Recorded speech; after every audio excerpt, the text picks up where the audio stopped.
آخری چیز وہ کیا ہے کہ جو لوگ باہر نکلے ڈپریشن سے, انہوں نے کیا کیا یا کیا کرنا چاہیے انہیں, کہ focus on the thoughts that support you. یعنی ایسی چیزوں کے بارے میں سوچیں جو کہ آپ کو ڈپریشن سے نکلنے میں مددگار ثابت ہو رہی ہیں. In other words positive thinking, اچھی سوچ. کوئی بھی ایسا کام, کوئی بھی ایسا وقت, کوئی بھی ایسے لمحات, کوئی بھی ایسا شخص جس کی وجہ سے آپ کو اچھا محسوس ہوتا ہے, اسٹارٹ تھنکنگ اباؤٹ دیٹ. اور ہمارے لیے تو بحیثیت مسلمان الحمدللہ کوئی لمبی کمپلیکیٹڈ چیز ہے ہی نہیں, کیونکہ جو لوگ مسلمان نہیں ہیں ان کو دنیاوی بہت ساری چیزوں کا سہارا لینا پڑتا ہے کہ نہیں تم سوچو کہ تم پاسٹ میں جب فلاں ٹائم پہ یہ کر رہے تھے, you had a party time تو تمہیں مزہ آ رہا تھا, اس کو سوچ کے انجوائے کرو. ٹھیک ہے, کچھ ایسی چیزیں بھی ہو سکتی ہیں کہ جو انسان کے ماضی کے اچھے ایکسپیرینسز ہوتے ہیں, بچپن میں انسان کے بہت سارے اچھے ایکسپیرینسز ہوتے ہیں, تو انسان سوچ کے جو ہے وہ بیٹھ کے کبھی سوچو تو انسان کو اچھا فیل ہوتا ہے, تو وہ الگ بات ہے, وہ بھی ہے. لیکن ہمارے لیے کیا ہے سب سے امپورٹنٹ چیز کہ ہمیں اللہ سبحانہ تعالیٰ نے اسلام کے ذریعے سے جو چیزیں بتائی ہیں ہمارے لیے کوئی مشکل ہے ہی نہیں. ہم اللہ کو سوچنا شروع کریں, صرف اللہ کو سوچنا شروع کریں اور سمجھ کر, اللہ کے بارے میں جان کر, اللہ کے صفات کو جانتے ہوئے صرف اللہ کو سوچنا شروع کریں گے تو واللہ آپ ڈپریشن سے نکل آئیں گے.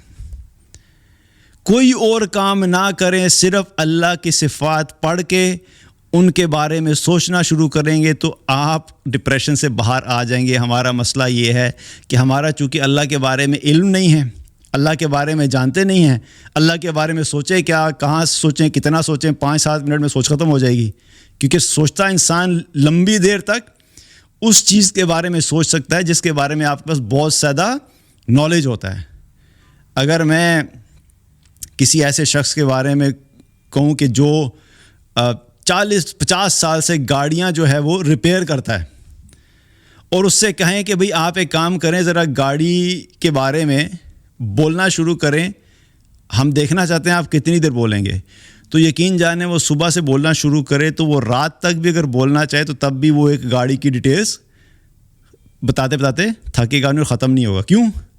کیونکہ وہ سٹارٹ کرے گا انجن سے.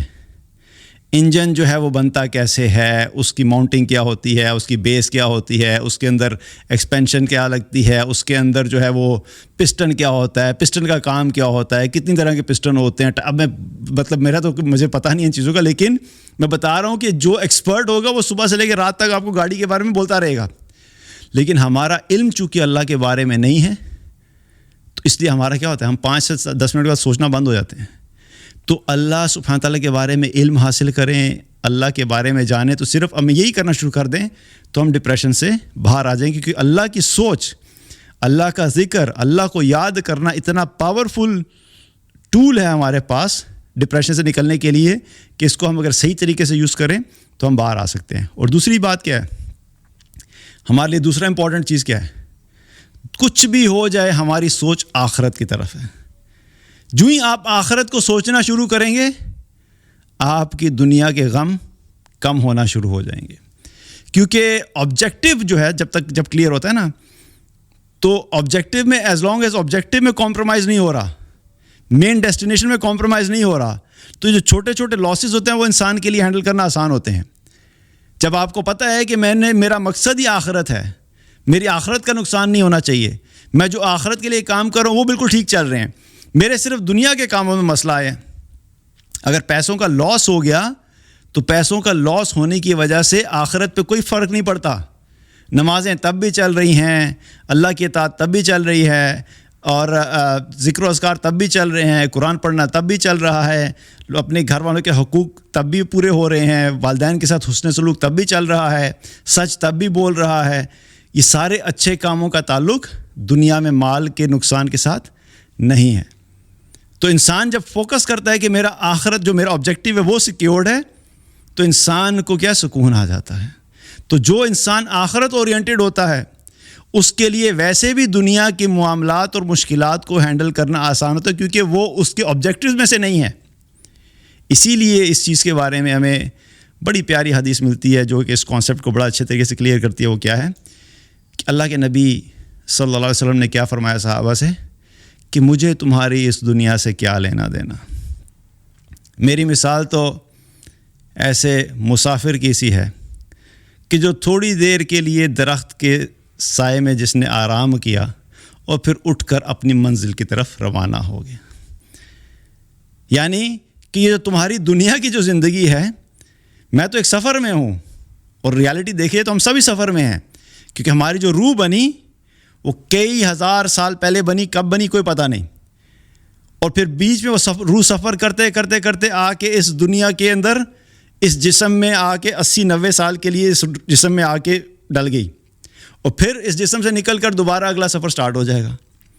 یہی ریالٹی ہے، اور یہی چیز نبی کریم صلی اللہ علیہ وسلم بتا رہے ہیں کہ میری مثال ایسے ہی ہے کہ ایک مسافر ہے جو چلتا آ رہا ہے، تھوڑی دیر کے لیے درخت کے نیچے آرام کیا، یعنی اب یہ دنیا کی زندگی ہے کچھ دن کے لیے ایسی ہے جیسے درخت کے نیچے آرام کیا، اور پھر جب یہ روح نکل جائے گی تو دوبارہ اپنی اصل منزل کی طرف چلے جائیں گے. اصل منزل کیا ہے؟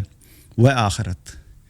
تو جب انسان اپنی اصل منزل کے بارے میں سوچتا ہے، آخرت کے بارے میں سوچتا ہے، اور یہ دیکھتا ہے کہ ہاں میرا وہ کام ٹھیک چل رہا ہے، اللہ کا شکر ہے، اللہ کی اطاعت موجود ہے، نمازیں ٹھیک ہیں، قرآن پڑھ رہا ہوں، روزے آئیں تو روزے رکھ رہا ہوں، ہر قسم کے حرام سے بچا ہوں، رزق حلال کما رہا ہوں، حقوق پورے کر رہا ہوں، غریبوں کی مدد کر رہا ہوں، جو بھی میری فیملی کے حقوق وہ پورے کر رہا ہوں. تو جب انسان یہ دیکھتا ہے کہ میرا مین آبجیکٹیو جو سیکیورڈ ہے تو اس کو سکون آ جاتا ہے. تو یہ کیا ہے؟ یہ وہ ساری تھاٹس ہیں جو انسان جب پازیٹیو چیزیں لائف میں دیکھتا ہے تو اس کی جو نیگیٹو ایسپیکٹس ہیں وہ آہستہ آہستہ وہ ختم ہونا شروع ہو جاتے ہیں. تو جب اس چیز پہ فوکس کریں گے تو یہ چیز بھی کیا ہے؟ ڈپریشن سے نکلنے میں مددگار ثابت ہوتی ہے. اللہ تعالیٰ سے دعا ہے کہ اللہ تعالیٰ ہم سب کو ایمان عطا فرمائے، تقویٰ عطا فرمائے، سکون عطا فرمائے، اور ہر قسم کی مشکل، مصیبت اور آزمائش سے بچائے. اور جو لوگ بھی ڈپریشن میں ہیں، مصیبت میں ہیں، تنگی میں ہیں، تکلیف میں ہیں، یا کسی بھی بیماری میں، اللہ تعالیٰ ان سب کو جلد از جلد جو صحت کامل عاجلہ عطا فرمائے. بارک اللہ علیہ ولکم. السلام علیکم ورحمۃ اللہ وبرکاتہ.